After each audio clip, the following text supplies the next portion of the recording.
I'm live. I'm live and mic is not on.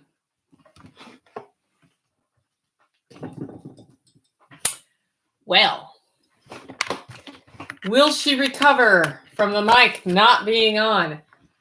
I can tell it's not on because I can't hear it in my ears. Is it on? Oh, there it is. See, I just got really loud and buzzy because I was too close to the mic. Okay, guys, we're recording the podcast live today, and I see there are 3 of you on. I didn't actually put this on social because, well, I'm just having a day of it, you know? It's been a lot of coffee to roast today. It's been an awesome day. But this morning I got up and lots of people, hey, Crystal, hey, Josh.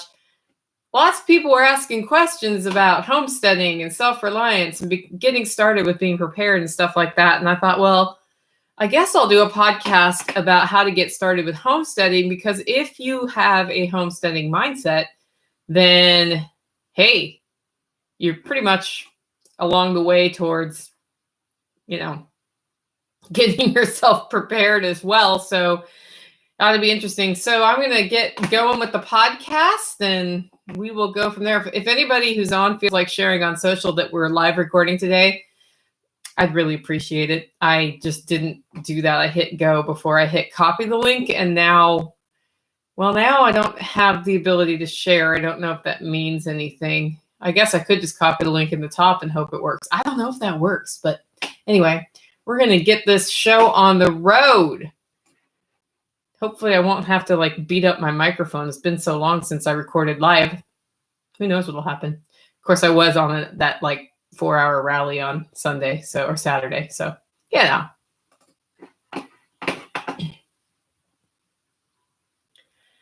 Welcome, everyone, to Living Free in Tennessee, where we talk about building a life you want to live on your terms. Today is May 11th, 2020, and this is episode 306 of Living Free in Tennessee. And you may notice in your podcast feed that episode 305 is not there. It will be. It should be by the end of today, if not first thing in the morning. Episode 305 was an interview with Kurt Duggar, who is doing his Dark Horse 450 journey across the state this coming weekend. Yep. He's going to be in a paramotor with multiple people this year, raising awareness of combat veteran issues and raising money for the Dark Horse 25 Lodge. Dark Horse Lodge, sorry, Dark Horse 25 is the name of the coffee that raises money for them. And I had it all prepped and ready to go. And then I had some things get in my way on Friday of releasing it. And I decided I wanted to release it when I think people, and in a way that I think people will listen to it and it'll make a bit of a splash. So that's coming out later today, but I am releasing episode 306 before I release episode 305. So it'll be a bit of a time warp in some of our feeds. So this morning, when I got up, somebody asked what they should know before they buy their homestead property. Should they get a house on the land, no house on the land? What should they know? Because they've decided they're ready to take that step. And there are so many things that go into a question like that. I think it's really hard to answer. But then I got to thinking about people I know who bought land and then decided later that they wanted to homestead on it. And then they had all sorts of challenges because the kind of land they bought for a different purpose meant it wasn't ideal for homesteading. And I think people are in this network who are also still financially stuck in places where they can't have as much land as they'd like. Or they're just not really ready to move, or maybe they just like where they live and want to explore learning how to take better care of their food supply and personal health. So I'm going to discuss 5 things to know about homesteading, whether you want to live in the country or simply increase the stability of where you are right now. Because I think having a homesteading mindset, no matter where you are, leads to a lot of benefits just from being able to analyze problems, taking control of your food supply, getting value from what you already have. There's just lots of benefits to having a homesteading mindset in your day-to-day life. Also, this Thursday at 7 p.m., we will resume the live stream on YouTube of the Holler Neighbors. That'll be 7 p.m. Central. I've already created the event on the YouTube channel. Links are in the show notes. And we're going to talk about tear down this wall, because I tore down a wall last week in my house. And now we're talking about other walls we need to tear down, both psychosomatically and the ones that may also be in the way of other stuff. So that'll be this Thursday, 7 p.m. If you want to check it out, just go to the YouTube channel. As I said, link is in the show notes. And then finally, the May webinar is May 28th, 2020 at 3 p.m. Central. That's 4 p.m. Eastern. It's Google My Business with Joshua Sloan, who is watching the YouTube live stream recording of this. So I originally had this scheduled, guys, for May 21st, but I am having an elective surgery that day. It was the only day that could get me in. And I was like, of course, it's scheduled right on top of the webinar. And Josh was kind enough to be flexible in scheduling. So we will do it at our usual time, 12 p.m. Central. That's 1 p.m. Eastern on May 28th. It's just a week later than originally planned. And he's going to talk to us about setting up Google My Business and also what that can do to raise the visibility of your online presence for your business. Because search engine optimization is no longer about targeting keywords, right? It's not just that. The cool thing about Google My Business is it gives you, well, some priority handling when people near you search for you. So among other things, but Josh will go to a lot more, and he knows a lot more about this than I do. So I'm pretty stoked to have that webinar up. Of course, to see the webinars, all you have to do is either buy it or become a member of Living Free in Tennessee. That information on that is over at the website, livingfreeintennessee.com. Well, lastly, before we jump into our regular segments, you know how to send me email, right? Okay, so if you have a Stump the Sauce, and I could use some more Stump the Sauces. If you have questions for our experts who are listed at the bottom of the show notes, or if you just want to give a comment about the show, and I've gotten a few in the last few weeks, you can do that. Just email me, Nicole@livingfreeintennessee.com, or click on the contact button at livingfreeintennessee.com, fill out the form. Those emails come straight to me. Now it's time for our first segment of today's show. It's a Monday show, so it's Tales from the Prepper Pantry. This is where we talk about storing what you eat and need and eating what you store or using what you store. Because I think the biggest flaw I see in people who have pantries is that they store stuff they don't eat. And they don't want to get rid of it because they don't want to waste. And, who knows why they have that 17-year-old, bag of beignet mix. I think that was one that I heard about this weekend from somebody. Sometimes you buy things and then your needs change, right? So the key philosophy to having a good pantry is to store what you use and use what you store. And it worked. My pantry finally worked for the first time in like 2 months. I ran out of something. So my system is to go short-term storage in the kitchen, medium-term storage in my mudroom, and long-term storage in my prepper pantry, which is out. You have to go outside to get to it. And so if I take something from long-term storage into medium or short-term storage, for example, dishwashing detergent for the dishwasher, then I write down that I need to replace it. Okay. Well, starting about mid-March, I would write down that I need to replace something like, rubbing alcohol or vinegar or toilet paper. Toilet paper actually didn't make that list. And then, next time somebody goes to the store, they're supposed to buy it. Or I put in a monthly order with Sam's Club. I've actually canceled my Sam's Club registration at this point because, or membership, because they never have what I need.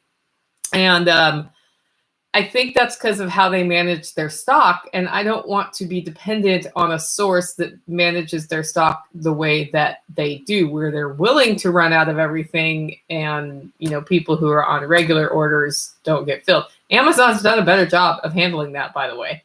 Everybody was low, and I get it. Like, that's cool. But I don't actually understand why we're still out of toilet paper in places in this country. Luckily, I can get toilet paper on Amazon. So it worked. I ran out of dishwashing detergent. Somebody was going to the store, and said, what do you need? And I said, dishwashing detergent of this kind. And guys, I got dishwashing detergent. Now, being out of dishwashing detergent, by the way, doesn't mean I'm out. Doesn't mean I'm out. It just means that it's time to replace the one because I'm going to be out in another month or two. So I'm keeping a 2 to 3 month supply of stuff right now. Dishwashing detergent, I'm not up to 3 months at this point. It's a month or two, depending. Like once one bottle is empty, another one comes in, and however long a bottle lasts is how long it lasts. I don't have multiple bottles stored because, frankly, if I run out of dishwashing detergent, I still have Dawn dish soap and can wash things by hand. So it's not like something I feel like I really need to have 3 months supply of, like dog food, right? Okay. We have a number of dried spring herbs. I got my dandelion flowers dried. I've gotten red clover drying. In fact, I'm going to harvest more of that tomorrow. I've gotten some leaves from the blackberry bushes on there. I have dill. All of that is drying right now. I'm going to add to that, though, because this is when we're filling the pantry, not necessarily just taking from it. I'm going to add to that some other tea-like things. So lemon balm is going to be harvested soon, as well as bee balm. And if, the minute I can start drying mint for the winter, I'm going to do that this year because I usually wait until the fall and then I don't have enough because I didn't do it as an ongoing thing. So this year, my focus is a little bit every day or every week and cycle it through both herbs and tea sorts of things. I'd like to get my hands on some sassafras leaves. I collected some last year and they're really tasty in tea. So, and the tree, I believe, is leafing out right now. So you can totally just harvest those leaves and use them in tea or in soups because they'll thicken the broth. The root right now of the sassafras tree, I would not be harvesting because the sap is up. And so you're supposed to wait until the sap is back down. So it's going down in the late fall or before it really wakes up in the spring. Sassafras root is something that people use in making root beer, and you can boil that for tea too. It's pretty tasty. I am finalizing the workshop menu, the spring workshop, June 11 through 13. Still have 4 tickets left. And just based on the food supply issues, I've been rejiggering the menu a little bit. We still have barbecue smoked pork butt. We have some bratwurst from School Bell Farm that Mark Alexander is bringing out. We've got greens coming from Smith Family Farms in Lebanon. We've got chicken that was pasture raised that I ground. I ground about another 10 pounds of chicken that we're going to make chicken tacos out of. I've got a home cured venison ham that I did this year. And then from there, I know we have bacon and eggs and stuff like that. The thing I'm not sure about, so Chef Brett's making some beef stew for one of the lunches, and I'm hoping I'll be able to do a sweet potato stew for one of the lunches. I usually start with cold cuts and sandwich makings and salad and, The problem is we don't know if we'll be able to get that many cold cuts, but we're going to try. So that is the original plan, but I want to make sure I have a good backup plan.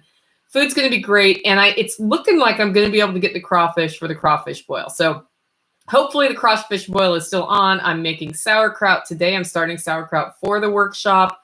So there is a whole bunch of kind of homemade stuff. I've got pickled beets and pickles that are made here, and pickle relish that you can put on sandwiches or hot dogs or hamburgers or whatever. We've got homemade salsa from the green chili weekend. So a lot of what we serve at the workshop, we've been putting together all year, and then I usually augment it. What I really want to be able to do is a meatloaf as well, but that's going to depend on my ability to get my hands on enough ground meat to do that. So I'll keep you posted on that. No matter what, though, guys, the food at the workshop is great. So, there's going to be a little more flexibility this year than I'd like because I like things to be set for events. But no matter what we eat, it'll be yummy. And then I did do something this week. So I think everybody who's listened to the show for a while knows that I processed a bunch of chickens last year and then put them in the freezer before letting them go through rigor mortis for 24 hours. And I don't know what I was thinking that day. I was not thinking. So they ended up really tough. And the thing is, when chickens are raised in a pasture, they get muscles and they get tough. And so part of the thing you do when you process, you let them rest for a little while, like 24 to 48 hours in the fridge. They go through rigor mortis, and then the muscle releases again, and then you put them in the freezer. Stupid me didn't do that. And I've tried like leaving them out for a few days before I cook them. I have to cook, if I'm going to roast a chicken, I have to cook an extra hour or two, like literally an hour or two before it's even chewable. The first one I cooked, I've never seen my neighbors come over and eat and not eat the meat. They each took a couple bites and were like, yeah, this isn't going to work. I turned that one into a stew. So if I stew it, it works really well. Well, I figured out that if I sous vide it, it does get tender. So finally I've cracked that nut. And basically, so if you ever end up in a situation where you have pasture raised your chickens and you accidentally, or you're just processing one that's old, you can sous vide it. It makes it more tender. It's not going to make it as tender as a grocery store chicken, but that's because it's not raised that way, right? So here's how I do it. So sous videing chicken thighs, I put 4 thighs in a bag, or you can put a whole chicken in. I put a quarter, I guess that's an eighth of a pound of butter. So half of a stick of butter, which is a quarter pound. So it's an 1/8 pound of butter, 1 teaspoon salt, 2 teaspoons of some sort of fun spice like rosemary or rosemary lemon or a curry or, like something, oregano, basil, something yummy, black pepper. And then I let it go at 165 in the sous vide for 6 hours. Like I started one at noon today that we're going to have for dinner tonight. And you just let it go, let it go, let it go. Now, people have complained about sous videing chicken ending up with the meat looking funny. If you have a torch, you can sear off that skin on the outside. That'll work really well. I don't have that. What I do is I get the griddle really hot and just sear it off in the griddle. It works great, and the chicken is tender. So I wanted to share that tip. I've done a whole chicken this way, and I let it go for 24 hours at 160. And then I finished it off in the oven for like half an hour at 350 to brown the skin up. It was great. And, people might freak out about that 160 thing. It was 24 hours at 160. So it was long enough to kill any bacteria, right? So anyway, wanted to share that with you just because it's a easy way to make that happen. And when you're on a homestead, you don't always have a lot of time to be like boning and banging out chicken to make it tender. So, and we certainly don't today. Next segment is the featured forage. So this week's featured forage is watercress. You hear me talk about watercress all the time. And I've had questions about what to do with watercress, how to cook it, that sort of thing. And I thought, well, let's talk about the health benefits of watercress. So I put a link to a pretty interesting article from herbgarden.co and it's up online, and it just has a pretty good, concise overview of watercress, its nutritional benefits, and the herbal uses of it. I've always known that watercress was a superfood, and part of how I knew this, one, I've written an article about it in a newspaper, but secondly, I went out of town to an event, and it was a hotel that had been flooded, and the downstairs had toxic mold, and they'd had it remediated. But if you're allergic to toxic mold, remediation doesn't always help. Okay. So when I went in, I would get a scratch in my throat and my lungs just being down there. And then when you're exposed to an allergen for a long time, it really taps your immune system, because your immune system's like, get out, get out, get out, get out. Okay. So I, for that event, did not stay at the hotel. I stayed nearby. I bought clothes that I was going to wear there. And when I left my clothes at the hotel because I didn't want to bring any of that back to my house. And on the way home, we drove back. It was in Florida. We drove back from Florida. I was with Mom. I just looked at her and I said, I'm craving watercress. She said, me too. And a friend of mine was helping house sit. And I texted her and I said, do you have any watercress? Because our patch was past its prime. And I came home to this like 2 giant Walmart grocery bags of watercress and just cut it up. And Mom and I were both just eating watercress straight, and we were throwing it in everything we cooked. And it really helped us feel better. And so then I dug into, what does watercress do? And some of the herbal remedies is that it's a detoxifying or filtering agent in your system. So you can imagine your immune system's just been taxed to death. You've been exposed to toxic mold or to any toxin, and it just helps you process that. One of the things it will do is make you urinate, by the way, so you have to drink lots of water. So that's something about it. It also boosts your immune system because it has a ton of vitamin C. Again, exposed to toxic mold, immune system going crazy, vitamin C. It has vitamin A. It has a lot of calcium. It has a lot of potassium, vitamin E, K, B6. It is a vitamin-rich powerhouse. And I don't know if it has the same nutritional makeup, if it's grown in just like water with nothing versus I'm finding it in a stream or a creek. I'm sure it's different because it's going to be absorbing the minerals from what it grows in, right? But wow, it's pretty darn cool. So other things that it can be used for is it increases skin elasticity. So some people will use it to, like if they have blemishes, to get rid of the blemishes, but just eating it supposedly helps, well, reduce the amount of wrinkling you do over time. So they recommend for that 3 days a week. It helps strengthen your bones because of the calcium. It's a broad spectrum antibiotic and anti-tumor. On the herbal remedy sites, they do talk about it helping to stave off cancers, but I don't know because I'm not a health person. I'm just telling you what I read online. It can help expel uric acid. So if you have gout or joint pain from, arthritis, it can help with that. Of course, again, you want to be drinking lots of water if you're using it for that. And then it can be used as a poultice to heal skin, blemishes, cuts. Again, if you have joint pain, they say put a poultice on.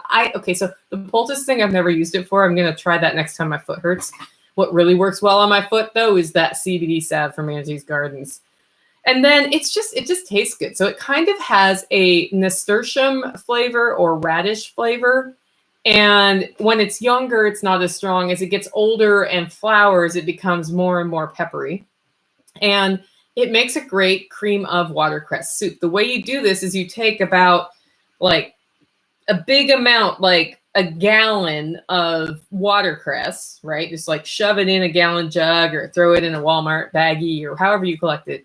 And you chop that up and you basically simmer it in about a quart of stock, chicken stock, beef stock, whatever stock. A lighter stock is better because you'll taste the watercress.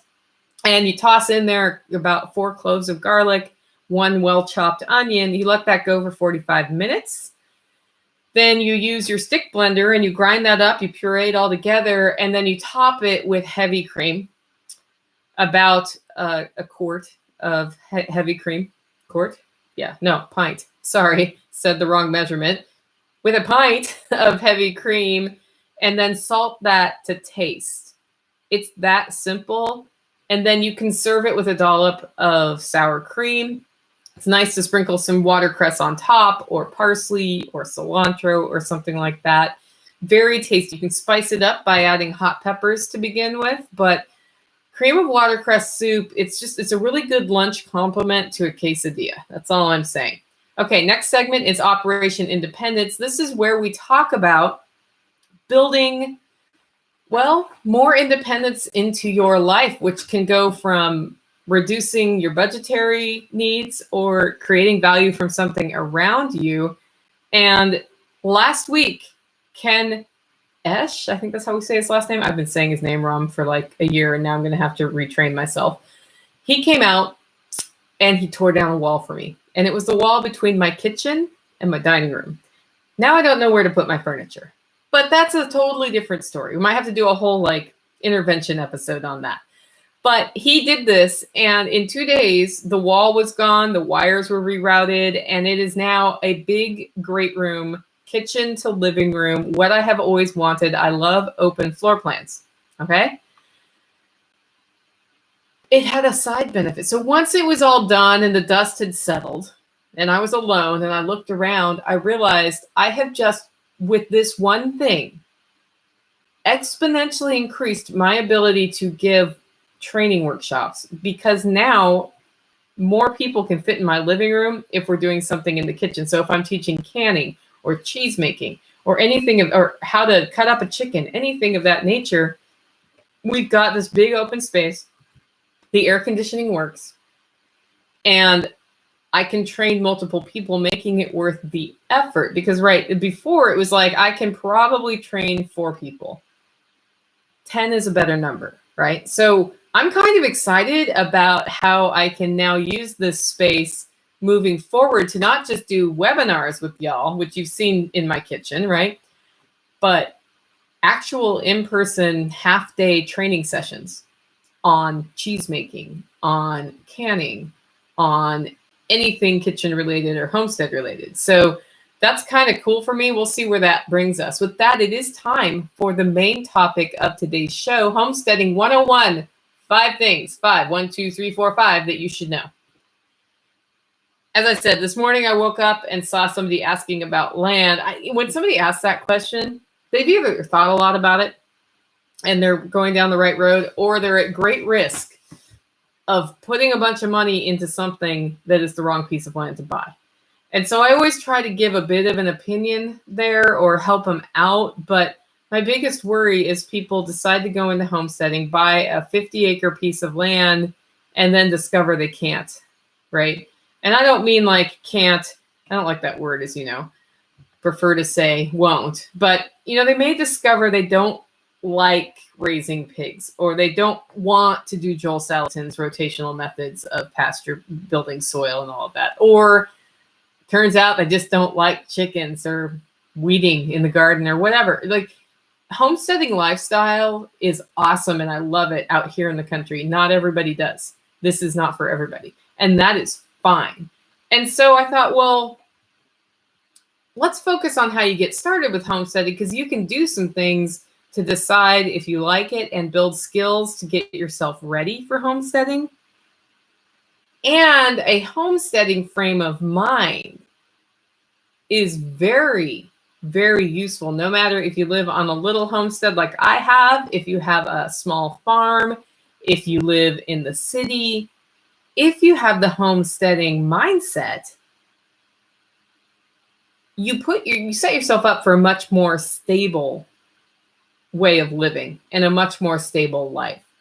And it's kind of fun too, because you get to learn new things. So let's talk about homesteading as a frame of mind, because this is separate from if I have land or if I live in the city. This goes for any walk of life.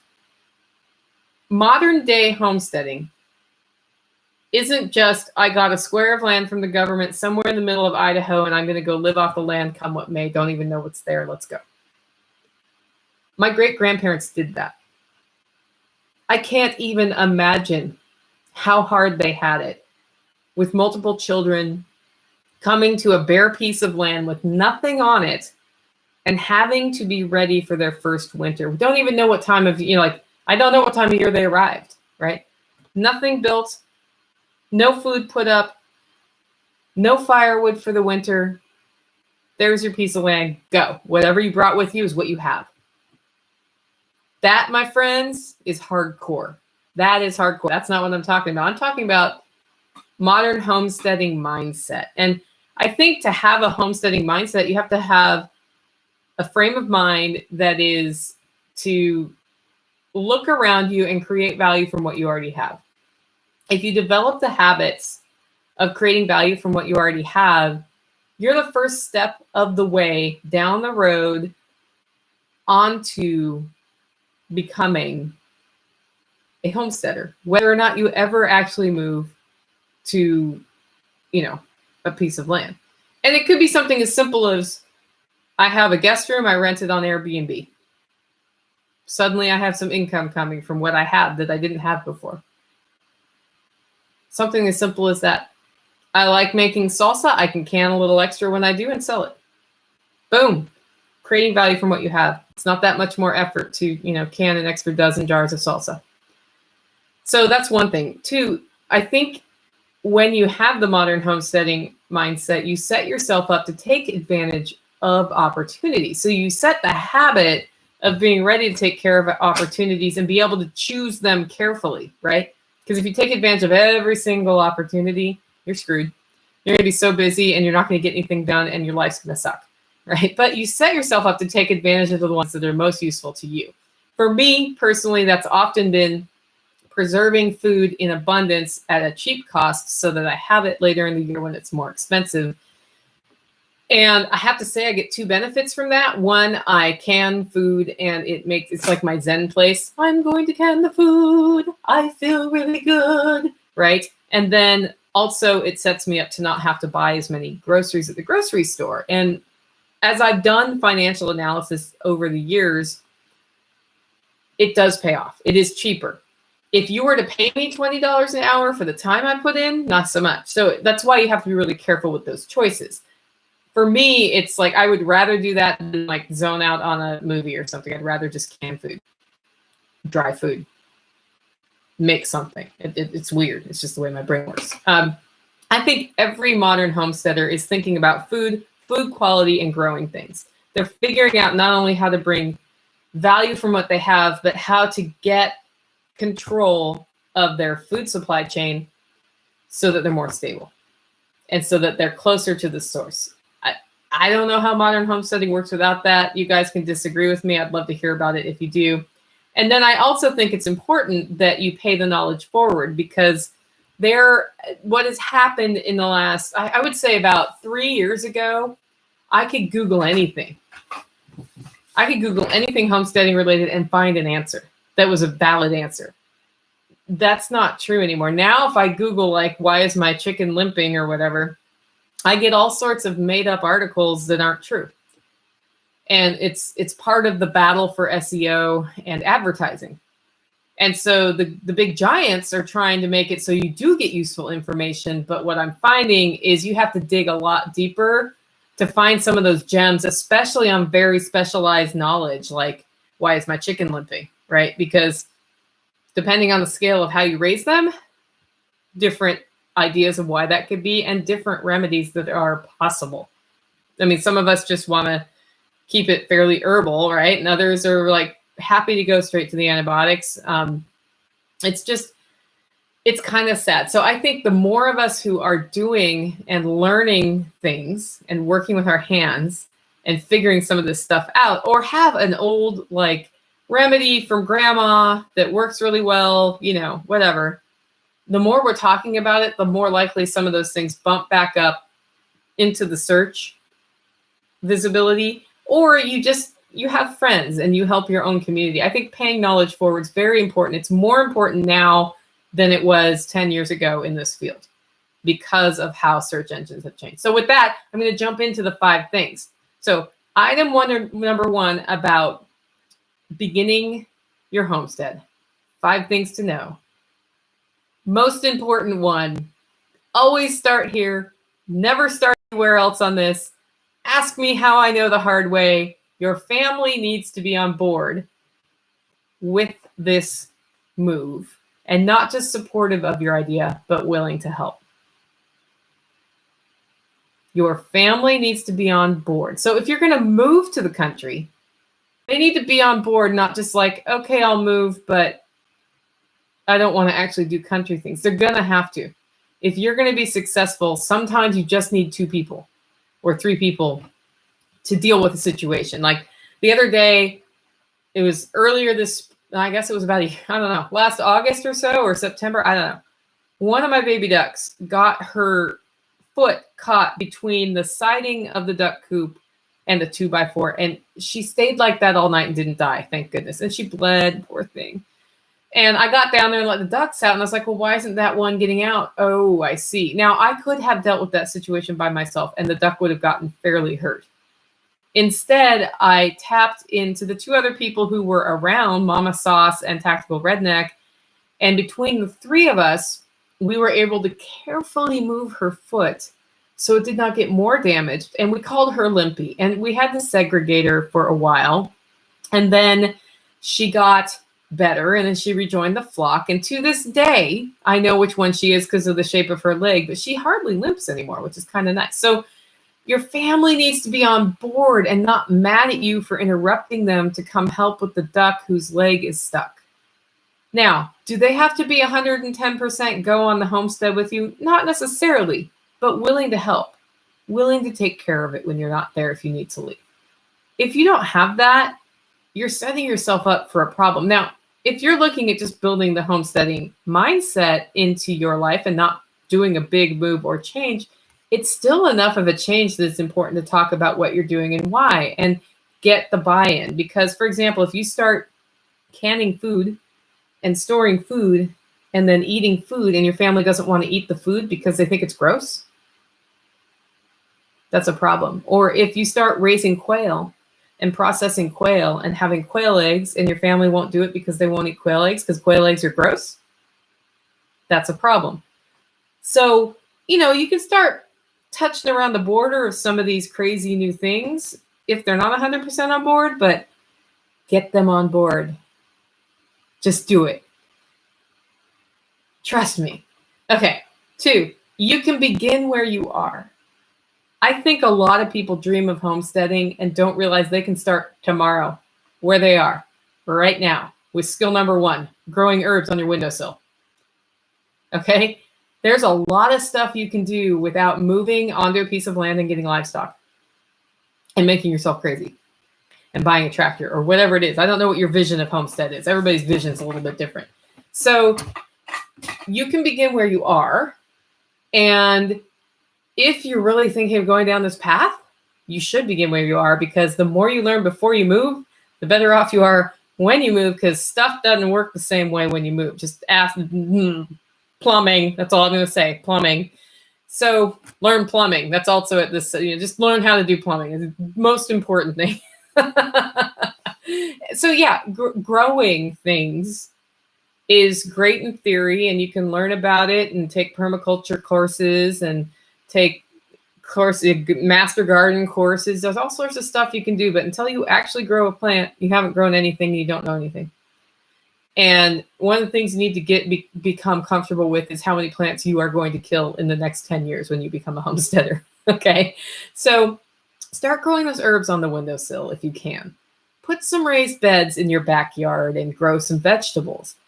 Get some city-friendly livestock like rabbits or quail, or some places you can have chickens, right? Egg chickens. Do it. And, don't do it all at once. But those things you can get started with. Learn how to do canning, that sort of thing. Begin where you are. Start building value from what you have. Don't become dependent on that extra value, right? If you save a bunch of money on eggs because you're getting a bunch of quail eggs, bank that money for the savings for your homestead. Also know that example is not the best example in the world, because a lot of times it costs us more to produce our own eggs than you can buy them at the store if you're buying the cheap ones. So anyway, if you're out there getting the pasture raised for $6 a dozen at Walmart, you're probably going to be able to raise your eggs for less than $6 a dozen. But if you're buying 89-cent a dozen eggs at Aldi, it costs you more in feed alone just to raise the eggs. And those are like those kinds of things you can learn about now. 3, spend time on homesteads. Go sign up for the homesteading workshops. I have one in like 4 weeks-ish, 5 weeks. Other people have like half-day processing workshops or cheese making, or Smith Family Farms has been doing a great job of how to grow vegetables. Like, they come out and they show you how to grow vegetables for half a day. There's stuff like that in every community. Go out, take advantage of it. It costs a little bit of money, guys. It does. But get out there, get on the homestead, get feet on the homestead, get to know other homesteaders, learn what they wish they'd done differently. So every time you go to somebody's homestead, to one of these classes, if you get a chance to talk to them, say, love your place, your goat dairy farm. What would you have done differently now? What would you have done differently to choose this piece of land? Would you have chosen a different piece of land? Would you set things up in a different order? What would you have done differently if you knew then what you know now? And I think, especially if you haven't bought land yet, start asking them about land before you buy, before you put $50,000 into something and you're like, well, there went $50,000 and now I've got to sell it again, right? Take time finding your homestead. Really, really learn from other homesteaders. There's no rush.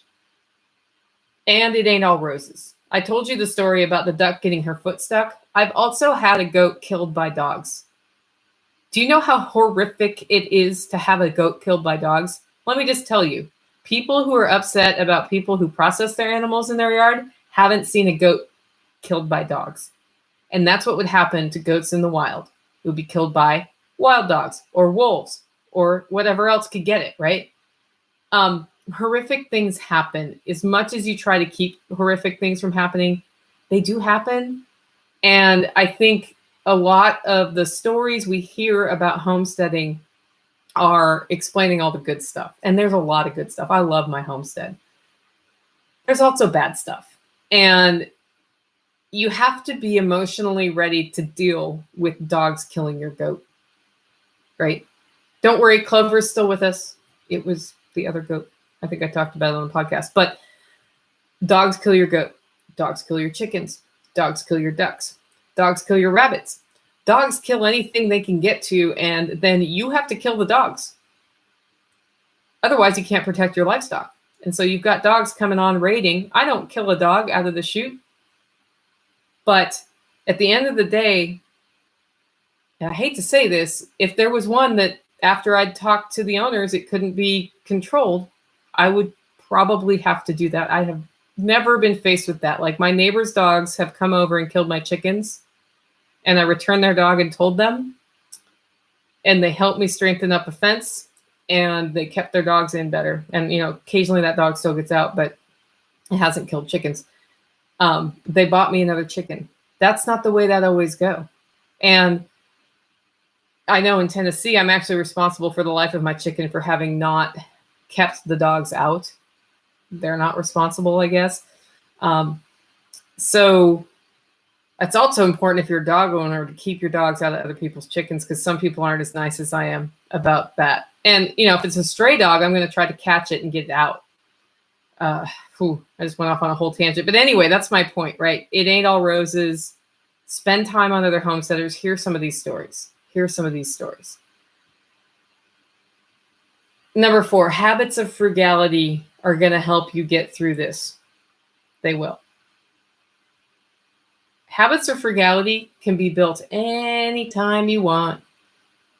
A really good habit to build is to eat all the food you cook. That's frugal.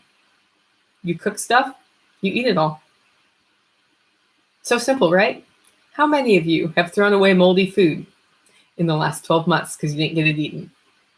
Raise your hand.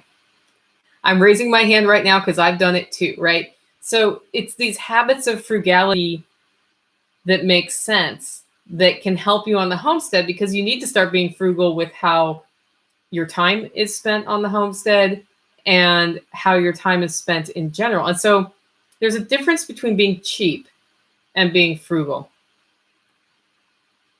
If you spend a lot of time saving every single penny, you're probably not doing the important things. So choose carefully what you mean by frugality, but establishing those frugal habits really helps you. I know one habit I've just developed with the COVID thing is that I used a lot of paper towels in my past. But they're biodegradable, whatever, sanitary, all of that. And then, well, paper towels became hard to come by. And I had some stored. I had plenty stored.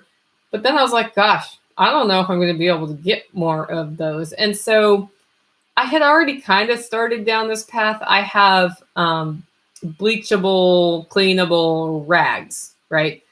Squares cut out of undershirts and old clothes, and, you know, like flour sack towels that were used in the kitchen, but then they got horribly stained and I can't get the stain out. And I have this Rubbermaid thing hanging by my sink that is intended for putting like Walmart baggies in, and then you can take the plastic bag out. It has a little slit. And I had put rags in that. Well, because paper towels are getting scarce, I have started using those rags for paper towel-like things, you know, like I'm spritzing with a bottle with alcohol and wiping stuff down, or vinegar, or whatever I'm cleaning with, or, you know, a little mess I need to clean up, or even just wiping my fingers when they're still kind of dirty. So I don't want to touch the kitchen towel with my dirty fingers. You know, like a good time I'll use one is I've been touching a bunch of meat and I need to wipe my fingers and wash my hands. I'll use it for one of those. And then I throw them in a dedicated hamper and I wash them. Well, that's just a dose of frugality, right? I don't have to buy the paper towels. Now I am using resources on power to wash them and soap. I haven't actually done the cost benefit of that, but I'll tell you what, I'm covered if I can't get paper towels, just saying. So these habits, it can be something small like that. It can be something like just not wasting your food anymore, which just means admitting how many people you have in your house, or admitting that you need to freeze it. Or admitting whatever you cooked you just really didn't like and you need to feed it to the pig. Oh, wait, you don't have a pig yet if you're listening to this, right?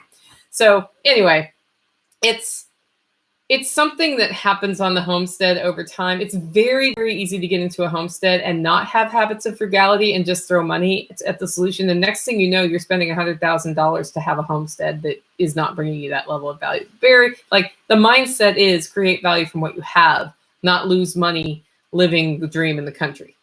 So that's just my 2 cents there. And then number 5, learn one thing per year at least. 3 things. Some people say just add one thing on your homestead a year. I can add 2. But learn at least one thing per year if you're not there yet. And if you are on a homestead, learn one thing per year, guys, whether or not you've moved, because it's that learning that A, keeps your mind sharp, and B, gives you that next decision of what else can I build into my life. So take a cheese making class, learn how to can your food, learn how to make soap, learn pantry management skills, learn how to milk a goat. Even if you don't have a goat, you can go to a goat farm. They'll let you milk the goat. Well, not all of them, but some of them will, right? Find one, learn how to milk a goat or a cow, learn how to grow vegetables, and realize that adding growing vegetables as your thing this year, you're going to be learning how to grow vegetables for many, many years. I am still learning how to grow vegetables. Like, I literally earlier today asked the question, I've got these dried crushed eggshells that I want to put in the soil to add calcium back. Do you think that'll work? And then there was a big debate because I didn't know if just throwing them in the soil, do I need to compost them? I don't want to feed them back to my chickens and my ducks at the moment because I don't really need them. So learn things. Learn how to butcher a chicken. If you're going to raise chickens for meat, go to a farm that's butchering a chicken and at least watch and see if you think you can do that. I think one of the best pieces of advice I saw Nick Ferguson give, well, not ever, but at the workshop I was with him at last fall, he said, he was talking about raising rabbits for meat. And he said, if you're going to raise rabbits for meat, go find somebody who does. Go look at their system. Go grab a rabbit and process it yourself with them showing you how. Cook the rabbit and eat the rabbit.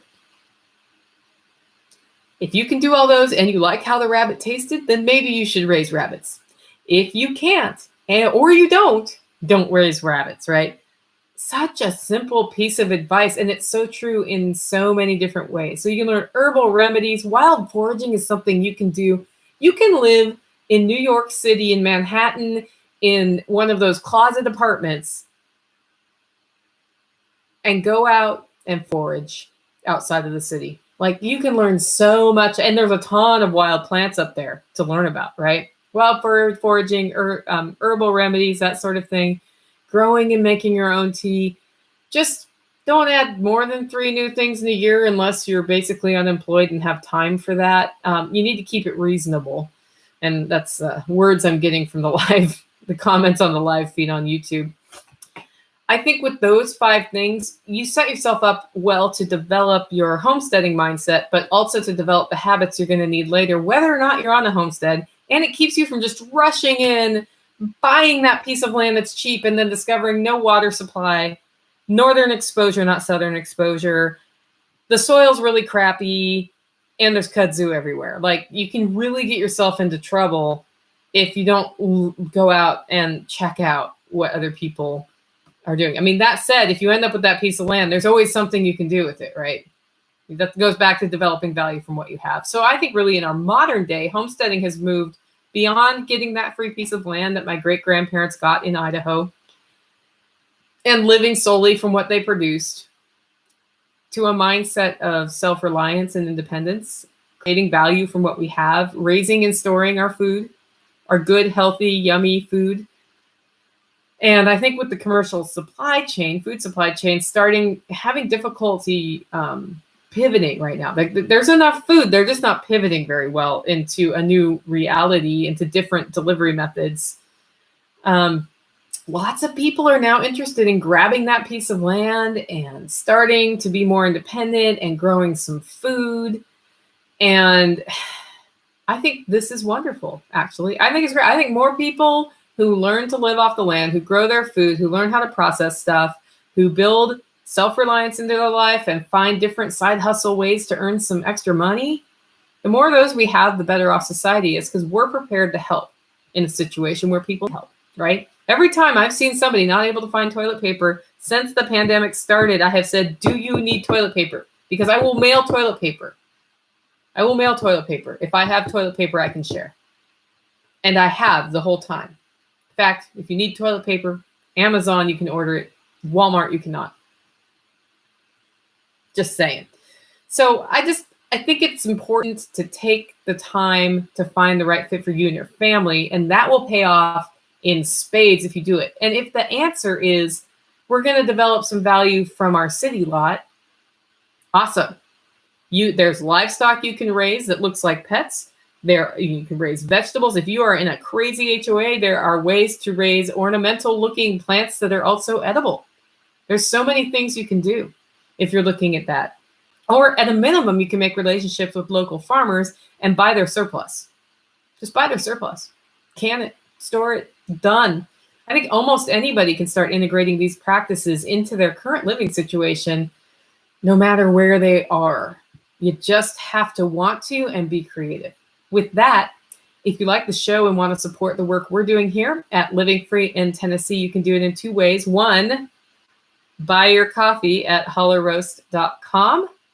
That's hollowroast.com. Yummy coffee roasted to order. I do not start roasting until your order comes through. The podcast is a little late starting today because I was roasting orders today, and I wanted to make sure I got as many out in the mail as possible. The second way is to become a member over at livingfreeintennessee.com. There are 2 levels of membership. One is a basic membership. It includes 2 free webinars every single year.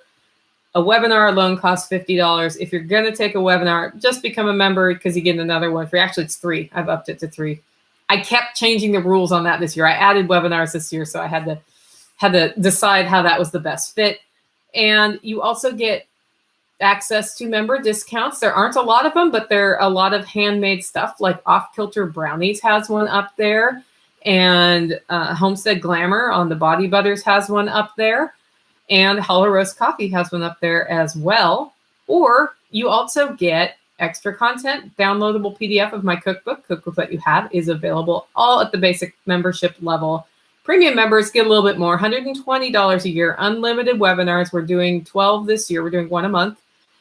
And maybe more if I might get into an interesting canning series soon that I feel like I should do more than 1 canning thing a month. But we'll see. 1 a month is the promise. Unlimited webinar access, as well as a quarterly premium member brainstorming call where we just talk about, somebody will ask, what should I plant in this zone? And then we'll talk about that. Or my business is at this place. Any ideas on how to get over it? We'll talk about that. There's lots of different ways to do it. That's all over at livingfreeintennessee.com. With that, guys, go out, make it a great week.